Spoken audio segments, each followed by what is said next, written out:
गुदना बताई भी टठुआ ज्यादा लगी हो एकरे नाम का है ये का नाम एकर भाई तो दुला से रखे नहीं बना रे भी अरे एकरे का नाम हो ये नाम बताइया एकरे का नाम हो ये का नाम छुछुन रे हमरा छोड़ के छुछुआ रहे ये साइकिलरी है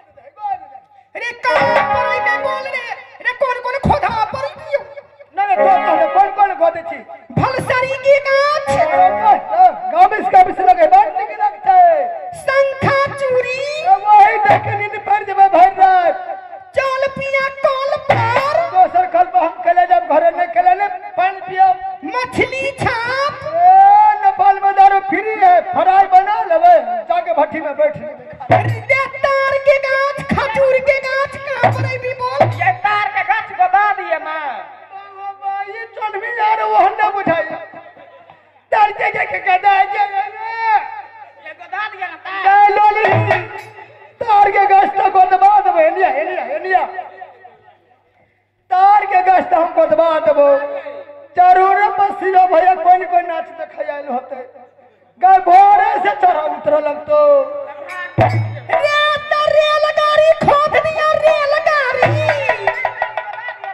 हमरा काम का गधा जल्दी रेलगाड़ी सबसे खतरनाक है हम बुझबे नहीं करै छियै ये की भ गेलै तार बता दिए ना यही के बियाह न बहन तक कहल के बहुत खर्चा भ गेलै अपना बोले चल ना पंजाब दुनू सर बहने मिलके खर्चा सधा ले हम कहली खोखबा हम नहीं कहियो बाप दिन की गेल छी से कहियो नहीं गेल छी पंजाब कि बहन के तरह भरा के लो गेल आ जयनगर से ट्रेन जो खुले खजौली में गेले तो हमरा मारना हुरुक हां ये हमरा हुरुक माले हम कहली भैया आप तो झरा फिर बहे तो खरीदवा की कहे यही ना है कि नू नहीं सच्चा है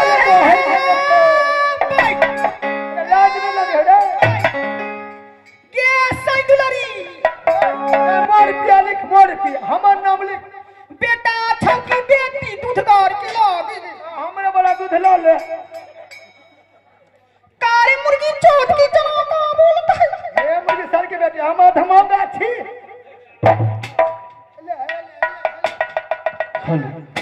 रे सात सुइया से खोद दिया कि एक सुइया से सात सुइया से गोदी हमरा मालूम है उधर साइड में कस के पकड़ ले ला रे छिदरा का सुइया रे धीरे चलिए कमीरे चलिए थाम चलिए घूम चलिए ला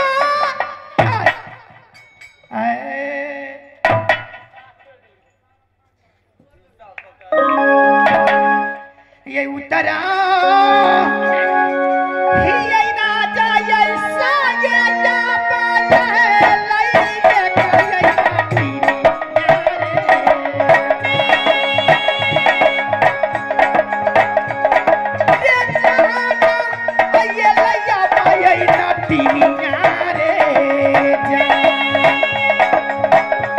रे जाना बैठी के लई जाना के गछिया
घोरा लिखिए दैलिया गई नाती आई मीना किनारे रे जानाई नाती आई मीना किनारे रे जाना आई भी जही में जाली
या के सिहिया जल्दी यही हाजिर पूरा यही हाथिया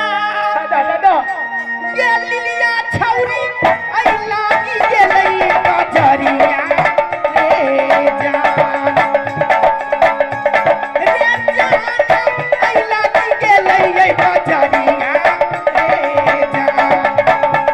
रे जान वही रे बाजार में दीवाना मोहना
भूसा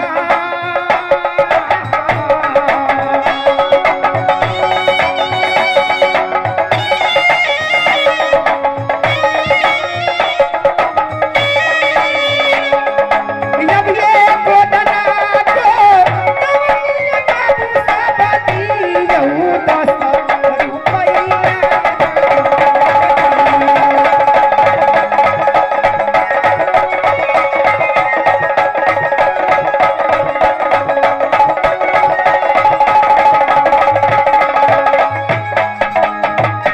देवर जी, देवर जी, ये क्या हो रहा है? देवर जी, आज मैं मेला में आई हूँ, एक लट्ठिन को मैं देख रही हूँ।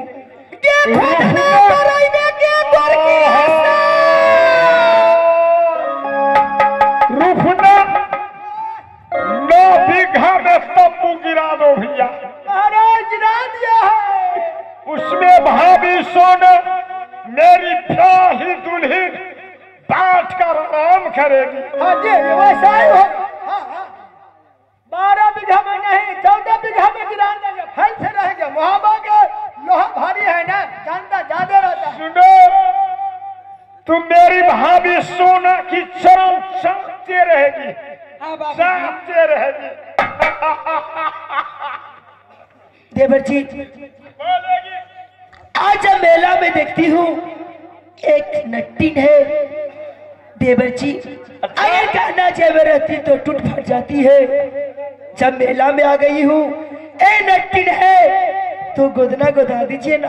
अच्छा, मेला की निशानी। हाँ देवर जी, गोदना गोदाना चाहती है। हाँ देवर जी। आगे आगे। महाराज की प्रणाम करत है नट्टिनिया।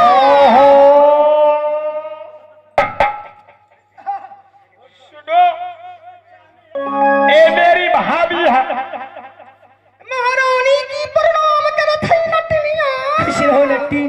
सुनो, ए महाकृति सागर महामेला नदी बेचवा पर आई है। भाभी का इच्छा हुई जो इस मेला में तुम्हारी हाथ से गोदना गोदाऊंगी। महाराज जानती है? जानती हूँ। तो जल्द मेरी भाभी की कलाई में गोदना सजाएगी, समझी? तब तक मैं वास्ता हूँ। रानी बैठ जाए नट्टिन। ये बताइए, आपको बेटा है कि बेटी दूध गार के लाई है? मेरी दूध नहीं होते सूख गई है। दिखनी चलाना दूध गार के का देखो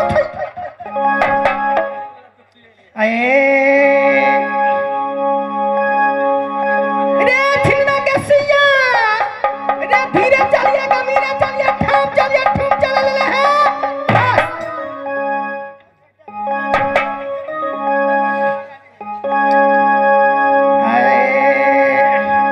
ये गोदना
रानी। हाँ नटीन, इजाजत दीजिए, मैं फिर उधर मेला में कूदने जाऊंगी। ठीक है नटीन। मेरे जितने इनाम बख्शिश है कहाँ मिलेंगी? महाराज से यहाँ देंगे? नटीन, जो मेरे पास है ये तुम ले लो, और जो चीज चाहिए मेरी देवर जी है ना वो ले लेना। ठीक है, मैं जाती हूँ। जाओ।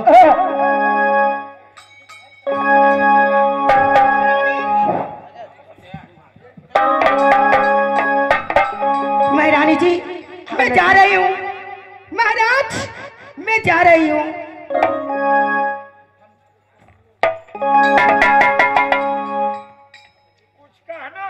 हाँ महाराज। क्या लेगी? कुछ इनाम दीजिए। क्या चाहिए? हाथी लेगी, घोड़ा लेगी? नहीं महाराज, सोना सुवर्ण की महब्बा लेगी?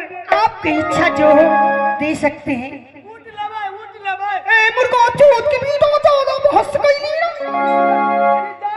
खराब हो महाराज, कोई नहीं, कान मुद्दा की कान में मुद्दा। खैर जाओ, गंगा स्नान की समय होने वाला है। जा रही हूँ। जब हम मेला से वापस आएंगे एक बार मिलना। जा रही महाराज, जा रही हूँ।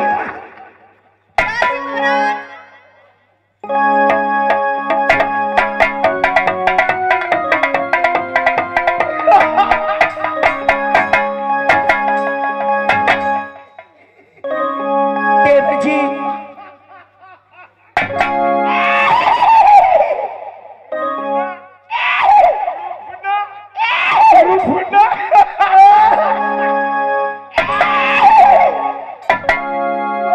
तुम क्यों सारे सियांता से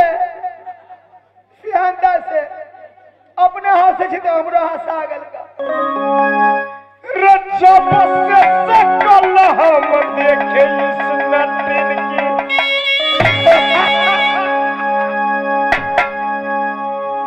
मेरे बदन में कंप बाप रे समा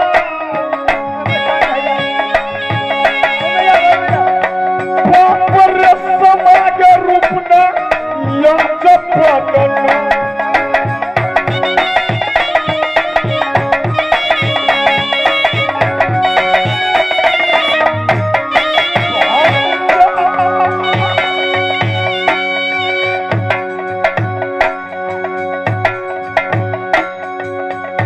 सुनो रूपना मेरी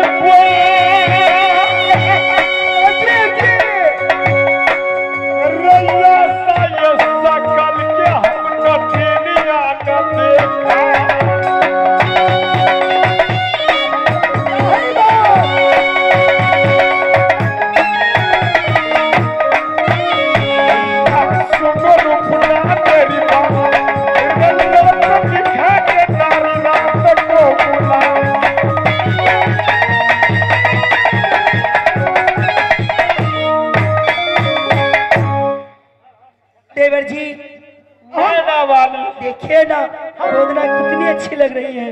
अच्छी है ना? हाँ देवर जी। हम सब दुनिया की बतिया अच्छी मिलकर जे खाना पीना की व्यवस्था कथी लगती से दुनिया की बतिया अच्छी है। देवर जी, अब गंगा स्नान करने की समय हो गया। मैं जा रही हूँ गंगा स्नान करने के लिए। रात बिना पहरा दिया, लोग गया सबसे की चिंता यार, फिर अखियां नींद न हो। नैना वाली देवर जी, पहले जा, तुम गंगा स्नान करके आओ, फिर पीछे उधर डुबकी मारेगा, इसको बाद सोचा जा। देवर जी, मैं गंगा स्नान करने जा रही हूँ, लेकिन जितनी मेरी गहना कोई बेटारा है आप थाम कर रखिए। गंगा स्नान करके आऊंगी, 16 श्रृंगार कर लूंगी, जितनी मेरी नेहर की निशानी मेरी जेबर है सारा पहन कर मैं बच चली जाऊंगी, है ना? हाय रे मेरे भाई, आज जेवर की पेटार मेरी भाभी लक्ष्मीनिया उदल की अमानत रखती है। देवर जी ये संभाल कर रखिए, मैं गंगा में डुबकी लगाती हूँ, इसको बाद 16 श्रृंगार करूंगी, मेला में घूमती हुई राजमहल जाऊंगी। क्यों नहीं देवर जी? जाओ, जा रही चले गोतनी।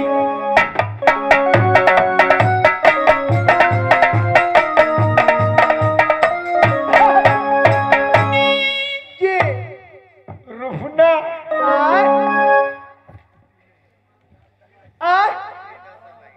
गंगा के तट पर ये जेवर की पेटार लेकर उदल अकेला है। मिलान करोगा दुर्गौली का, छातिया भी रहे बंदूक, ये फेंटिया कौन बतावे, फल भरवा हर 7,000। खारा ड्यूटी तुम करेगा और मैं जेवर की पेटार लेकर मैं गंगा की तट पर आराम करता हूँ।